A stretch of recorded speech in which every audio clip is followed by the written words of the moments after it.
म्हणजे नवी जनतेच्या करता 2050 पर्यंतची तरतूद आपण करून ठेवलेली आहे. 2050. आता नवी मुंबईमध्ये काही गावामध्ये पोरी या लोक नाही मागत, का देत नाही? पाणी नाही म्हणून. हा,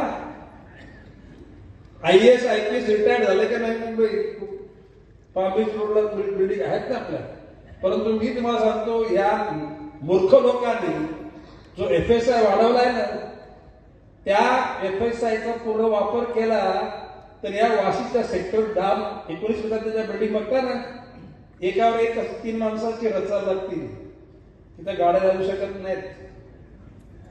मी बोलतो खरं पटतं तुम्हाला का? खरं म्हणजे मुंबईमध्ये एक FSI पॉइंट वाढला तरी लोक त्रस्त व्हायची, कारण त्या लोकांचं शहरावर प्रेम. यांना वाटेल ते करा, पैसा आमच्याकडे आला पाहिजे आणि आमची जिंदगी आमची अशी म्हणजे कुठला दानशूर काय दयावान पिक्चर, दयावान ना, दयावान सारखी. अरे दयावाना तुम्ही भविष्यकाळ कसा जाणार याची विचार करा ना पहिल्यांदा.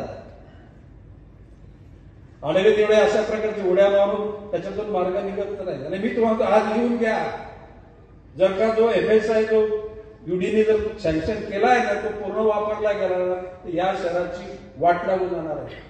आज तरी नवी मुंबईमध्ये पाणी काही ठिकाणी फक्त साचतं नवी मुंबई, कारण तशा प्रकारची रचना पण नाल्यांची केलेली आहे. नवी मुंबईच्या रस्त्यात तशी रचना केलेली आहे. परंतु भविष्य काळाची आणि या नालायक लोकांच्या आता जर ही महापालिका सत्ता गेली ना, तर समजा वाटवलं झालं असेल त्या शहरात. मी विश्वासाने बोलतो, माझा मनात कोणाविषयी द्वेष नाही आणि गणेश नाईक सुखी आहे. जे अधिकारी मनी लॉन्ड्रिंग मध्ये काम करतात ना, अशा अधिकारी माझे मित्र आहेत.